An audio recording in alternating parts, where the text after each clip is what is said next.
Camara, bonsoir. Oui, bonsoir. Merci d'avoir accepté de répondre à notre invitation.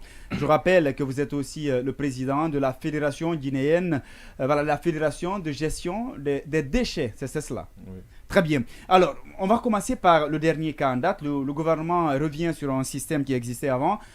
Chaque week-end, chaque premier samedi donc, du mois, on procède à l'assainissement de la ville. Premièrement, qu'est-ce que cela vous inspire? Est-ce que vous pensez que c'est une stratégie qui peut justement aider la Guinée à changer d'image? Bon, il faut d'abord retenir par rapport à la nécessité de cette stratégie, parce que ce n'est qu'une activité dans une stratégie.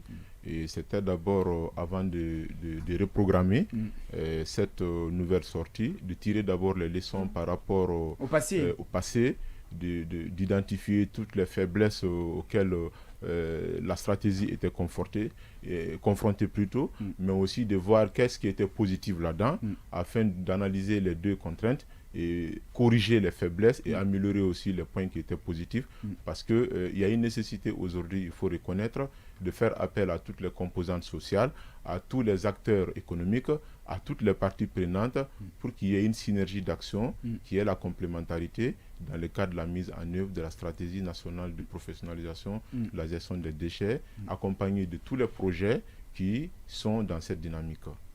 Bien, oui. La question, c'est par rapport à la reddition de ce qu'on avait déjà connu. Est-ce que vous pensez qu'aujourd'hui, l'institutionnalisation du premier samedi de chaque mois comme étant une journée d'assainissement civique dans le pays peut être la bonne solution pour bouter les ordures hors de nos ménages? Bon, vous savez, le fait d'appeler la population sur le dernier samedi, ce n'est pas ça la solution. La solution ici, c'est de mettre en œuvre la stratégie qui a été définie depuis 2019. Nous avons une stratégie, nous avons des projets qui sont en cours, nous avons un schéma directeur qui est déjà validé.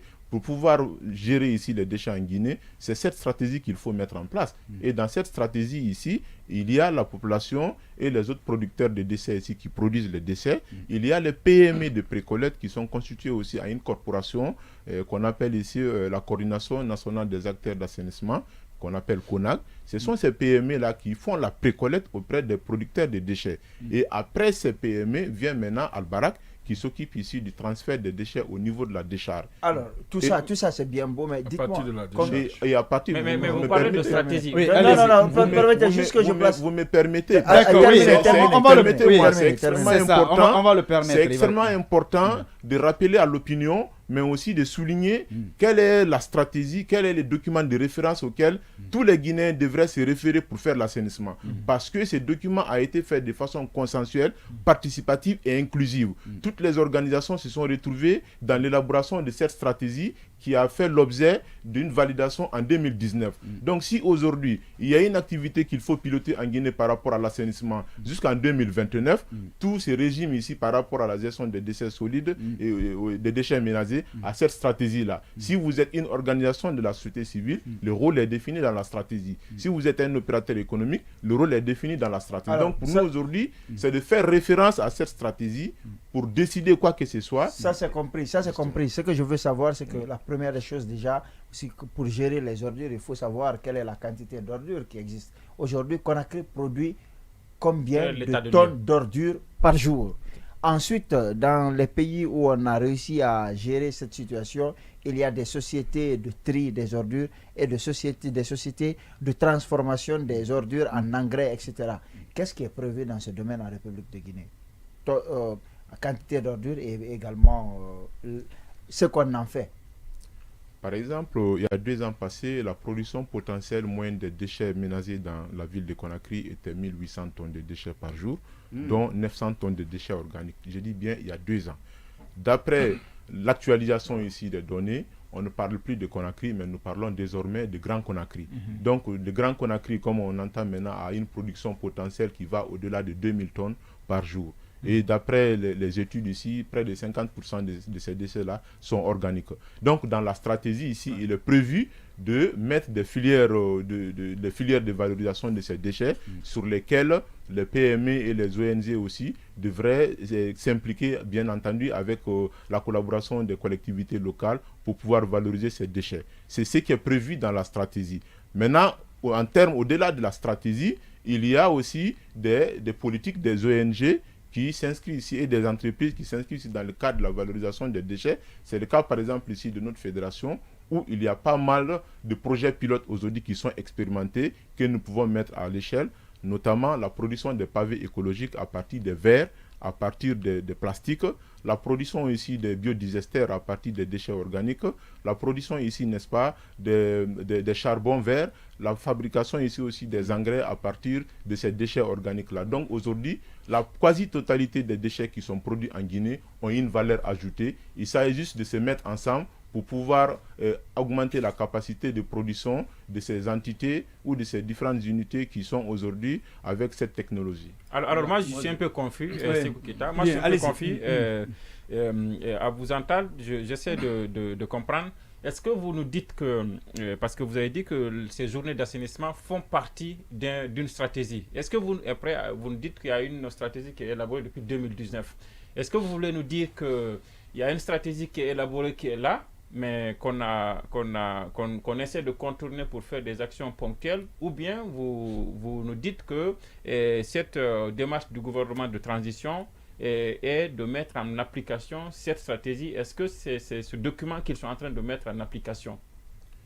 Bon, je pense qu'il faut retenir que dans la stratégie ici, c'est un processus continu qui fait appel à plusieurs acteurs. Monsieur, est-ce qu'ils sont en train de... Est-ce qu'ils ont mis de côté ce document alors est-ce que vous avez été appelé pour qu'ensemble vous essayez de dérouler des activités qui sont contenues dans cette stratégie? Est-ce que c'est celle-là qui est en train d'être valorisée? Vous savez, quand vous posez des questions, vous nous laissez expliquer parce que ce n'est pas des questions de oui ou non dans le secteur. Oui, mais c'est pour aussi permettre aux auditeurs de mieux comprendre. C'est un processus, oui, alors. il y a plusieurs phases. Donc s'il y a une phase qui est compromise, cela ne veut pas dire que c'est la stratégie qui est mise de côté complètement.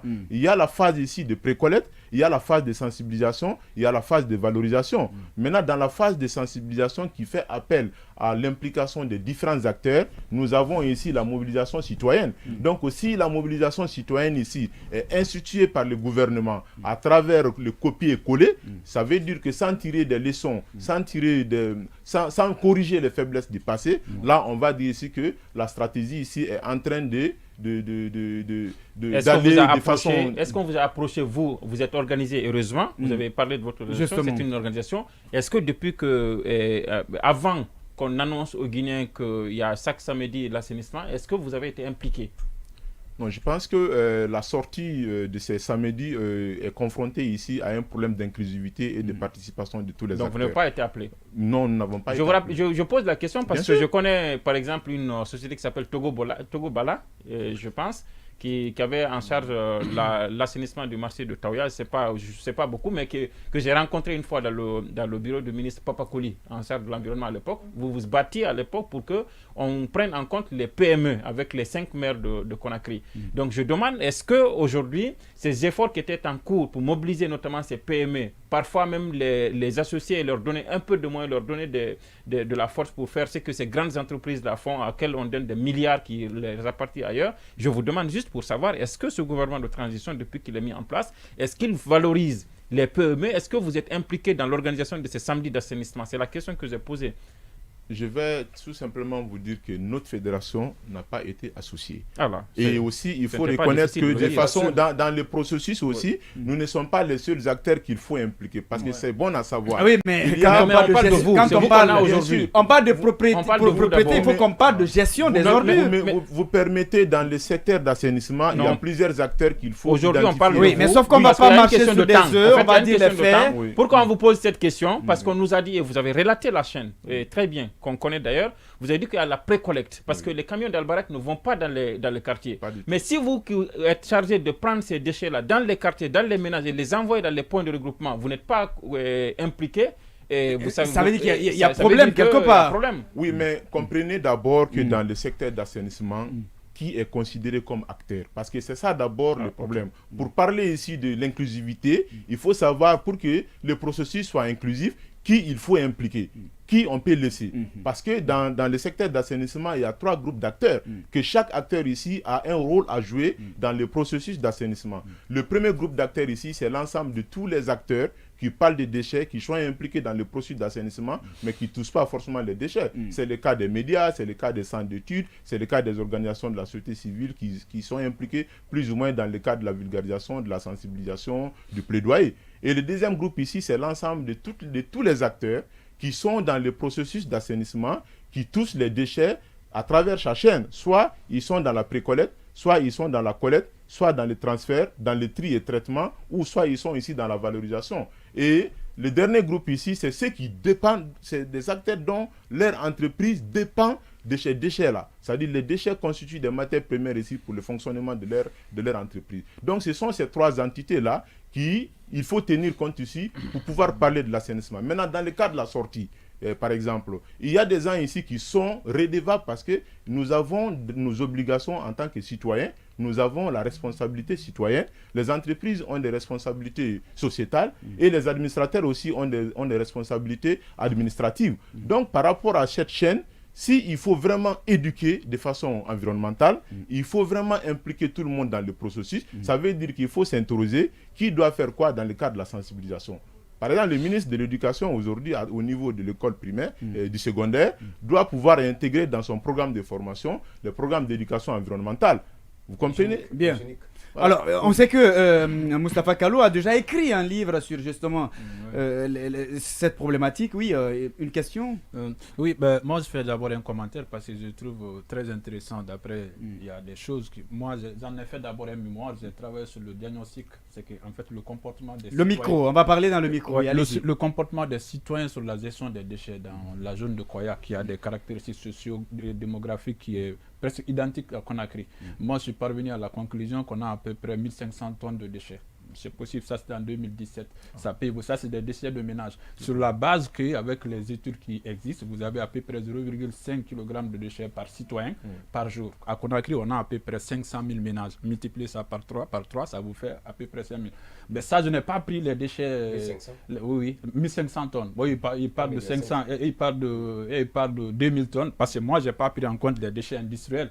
C'est raisonnable, je crois que maintenant, par rapport à l'approche, parce que ça, il y a un vrai problème. On n'a jamais géré les déchets en Guinée, on n'a fait que ramasser les déchets. Il ne faut pas confondre le ramassage des déchets et la gestion des déchets. La gestion des déchets, c'est une filière, c'est comme une chaîne de valeur qu'on peut valoriser de la production jusqu'à la transformation. Aujourd'hui, on n'en est pas là. Moi, j'aimerais savoir, on n'est pas là pour faire des commentaires, parce que ce sujet-là est tellement intéressant que moi, je pense qu'il faut associer les spécialistes pour qu'on en discute et chacun fasse cas de ses résultats. Voilà. Mais ce que je vois dans ce gouvernement, on a un ministère d'assainissement. On a des grands projets sanitaires qui est piloté par l'Union européenne, avec le projet Enabel. Vous en savez. Mais ce que je ne comprends pas, et comment ce gouvernement peut laisser tout ça, et vous êtes connu au ministère. Vous êtes connu au ministère, je pense. Vous avez fait une stratégie. Oui. Est-ce que vous avez soumis cette stratégie-là? Non, c'est une stratégie gouvernementale. Hein? Non, par rapport à l'air, je dis c'est une fédération. Je ne sais pas. Mais pourquoi le gouvernement ne communique pas sur son plan de gestion de déchets en Guinée et sur la politique de gestion de déchets même? Et pourquoi on nous fait sortir les samedis? Je ne discute pas, je ne conteste pas que l'éducation citoyenne est la base de la gestion des déchets. Parce que moi, dans mes conclusions, dans mes recommandations à l'interne, j'ai même dit qu'il faut intégrer l'enseignement de la citoyenneté de gestion de déchets. Parce que en Guinée, quand vous voyez, c'est comme si...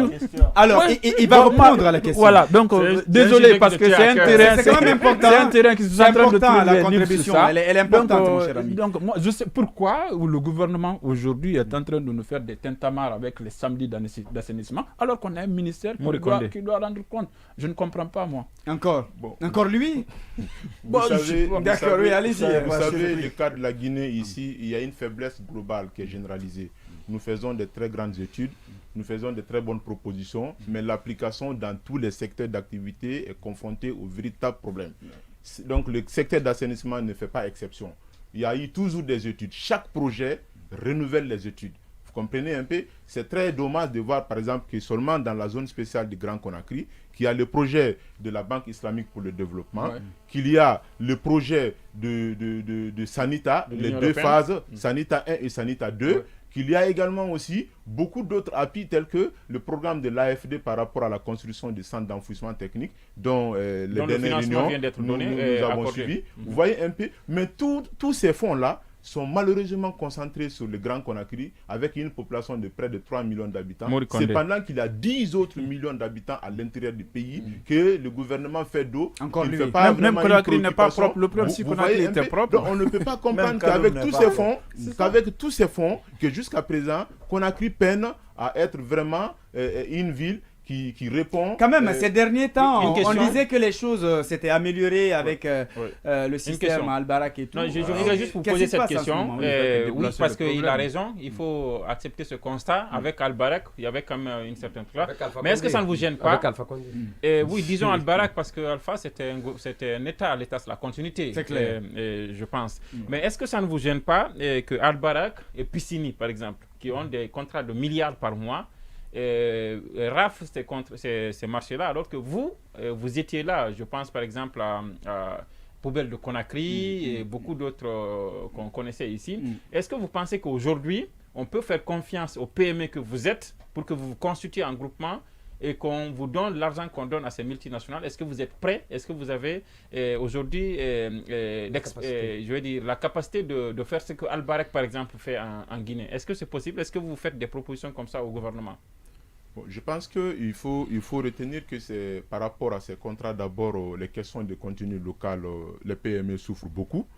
Et même par rapport au contrat, de plus souvent, les critères qui sont mis en avant sont éliminatoires, il faut le retenir. Mais par rapport aux efforts et aux opportunités que le gouvernement a créées pour Al-Barak, si ces mêmes opportunités sont créées aux PME, quelles que soient leurs difficultés financières, elles vont trouver des partenaires financiers, des partenaires techniques qui peuvent venir se joindre à ces PME pour pouvoir créer de la richesse. Parce que le reproche souvent que le gouvernement vous faisait, c'est que parfois on vous fait confiance, on vous confie des gestes. Mais en termes de résultats, au lieu d'aller acheter du matériel, Alpha le disait pour taquiner, vous faites une deuxième épouse. Le problème, en fait, c'est que on n'a jamais confié aux bonnes personnes. Les marchés n'étaient pas destinés. Ça, c'est un autre volet. Je vous donne l'exemple des mines, par exemple. Le président Alpha avait un bon projet dans le sens de guinéaniser, par exemple, des mines. Il y avait des Guinéens à qui on donnait des permis miniers, à un international de AFIA, à qui on demandait donc, vous qui êtes des nationaux, l'État, qu'est-ce qui fait qu'il ne vous fait pas confiance pour vous donner la gestion des ordures, par exemple? Ça n'a rien à voir avec la gestion des ordures. C'est pas lié. Je ne dis pas que c'est lié, mais en fait, c'est que vous devrez... On peut dire, c'est bon. Est-ce que c'est facile de vous accompagner en termes simples? C'est ça la question. Non, pas accompagner, leur donner des marchés. Oui, c'est ce que je vais dire. La capacité, l'expertise, l'organisation qu'il faut. Je pense qu'aujourd'hui, les PME de la Guinée ont développé des modèles qui suscitent ici de l'intérêt de travailler avec eux. Un exemple, Poubelle de Conakry, il s'occupe ici des réseaux dans la commune de Kaloum. Il y a aussi l'entreprise LVG. Il y a aussi l'entreprise LVG aujourd'hui qui gère beaucoup de zones de tri et de transit, qui est également aussi dans la gestion des eaux usées. Il y a également aussi Urki Plus qui est en train de faire aussi une petite révolution que vous avez vue à travers ces poubelles et ces petites camionnettes qui sont en train... Donc aujourd'hui, la gestion des eaux usées, c'est dans quel quartier? Non, ce n'est pas question de quartier. Je dis c'est dans tout Conakry? Je parle pour la commune de Kaloum, c'est là où Poubelle de Conakry gère... Je parle de la gestion des eaux usées. Non, les eaux usées ici, partout, il y a une stratégie au niveau de... Je veux savoir parce que... Permettez, il y a une stratégie au niveau ici du ministère de l'Urbanisme et de la décentralisation du territoire qui travaille sur ce programme depuis près de 2 ans. Donc, parce que les déchets ne sont pas les mêmes. Tous ceux qui sont déchets solides sont gérés à partir de MATD sous tutelle ici de l'ANASP, c'est de l'Agence nationale de l'assainissement et de salubrité publique. On a tout ça. Tout ce qui est déchets liquides, tout ce qui est déchets malheureusement, on est allé voir même au niveau d'une commune, une mairie, à l'intérieur, il y avait des ordures. Je veux savoir, tout ce qui est déchets liquides, Tout ce qui est déchets liquides ici est géré par la DATU qui relève ici du ministère de l'Urbanisme et de la décentralisation et de l'aménagement du territoire. Voilà. Oui, mais est-ce que le projet là fonctionne? Parce que quand on voit les jeux à Conakry, on va dire à Kaloum, on ne va pas Après, je sais pas pourquoi changer. On ne voit pas. Il faut organiser un débat devrez- spécial déchets qu'on a. Bien, Justement, c'est parce que important. ça ne se voit pas, c'est pas vrai. On aura le Les temps de déchets revenir. solides, encore, ça Oui, va. mais est-ce qu'on peut se On ne va comprendre? pas On se aura- focaliser Bien, sur... malheureusement, parce que le on n'a que constat, 3 le constat est petites déjà minutes, hein. établi. Bien, la question. Le constat est amer et alarmant. Mm. Aujourd'hui, on a quand même un ministère qui est là. Il y a cette bonne volonté des autorités. Il faudrait Ah quand bon? même le Vous rappeler. appelez ça Non, pilotage à mais- vue? Laisse ça. Non, Ce laisse pilotage ça. à vue, Elle est c'est où? ça Elle de est où? bonne volonté. Écoutez, Le monsieur qui est il y a dans le cette secteur bonne vient de Oui, nous volonté. mais dire on qu'ils est n'ont pas pris été par le investis. temps. Il va quand même. mettre un ministère en place. Est-ce Voilà, qu'on il y a ne peut cette pas bonne- parler tous au même moment? Permettez qu'on se comprenne. C'est fermé, vos micros. C'est fermé, bon, on ne t'écoute pas. Oui, vas-y, c'est ton micro seulement qui est ouvert. Il Allez-y. y a cette bonne volonté des autorités. Je ne parle pas d'un ministre, je ne suis pas dans la fixation. Mais ce qui est sûr, aujourd'hui, il y a cette bonne volonté. Selon vous, qu'est-ce qu'il faut pour justement réussir aujourd'hui l'assainissement de la ville. pour assainir complètement Conakry? Qu'est-ce qu'il faut et quels sont vos conseils pour les autorités Une en très bonne charge, question. de ce secteur? Ou bien c'est Je impossible. pense que je vais rebondir sur les propositions de mon frère. Il faut retenir que le gouvernement guinéen a fait assez d'efforts. Assez d'efforts. Assez d'efforts par Allez-y. rapport à C'est pas l'assainissement visible, et ses partenaires. Vous savez, l'assainissement, c'est un processus. Quand vous et nous, chacun se soustrait dans la stratégie, mais qu'est-ce qui va rester? Et aujourd'hui, le gouvernement peine à mobiliser toutes les parties prenantes, tous les acteurs qui devraient travailler avec lui pour l'atteinte de ces objectifs-là. Normalement, le secteur privé devrait être fortement mobilisé. Mais aujourd'hui, quel est le programme bancable que le secteur privé, à travers le patronat, est en train de présenter au gouvernement pour dire voilà ce que les grandes entreprises guinéennes proposent comme solution en termes de recyclage, en termes de valorisation énergétique, en termes de production de l'engrais. Et aussi la synergie des ministères. Aujourd'hui, le ministère de l'Agriculture devrait par exemple se positionner par rapport à la production journalière des déchets organiques, dire chaque mois, moi je vais prendre peut-être 10% ou 20% des déchets organiques pour pouvoir faire des engrais verts. Ça représente 60% des déchets Donc, produits. donc vous voyez, donc aujourd'hui potentiellement là, valorisable. C'est important. le ministère de l'hydraulique, Et- de l'hydraulique par exemple, qui fait des gages, devrait aussi se positionner pour dire bon, une partie de ces déchets organiques, Mais vous n'avez pas on parlé va- des communes. Finalement, Vous n'avez personne pas n'est parlé des responsable. communes. quoi. Tout est Très bien. centralisé au niveau du gouvernement. Malheureusement, on est pris par le temps. Malheureusement, on est pris par le temps. C'est intéressant ce que vous dites. On aura le temps de revenir. On va revenir voilà, sur cette émission avec vous pour parler justement, aller en profondeur. Merci à vous, monsieur Camara. Merci à moi de vous. Bien, merci à Habib Marwan, merci à Mustafa Kallo, merci à Kerno Bonnet, merci à Yassine Palais, merci à Alpha Mamadou Diallo, merci à toute l'équipe, merci aux internautes, aux auditeurs, aux téléspectateurs, merci à la régie, à la technique. On se reprend.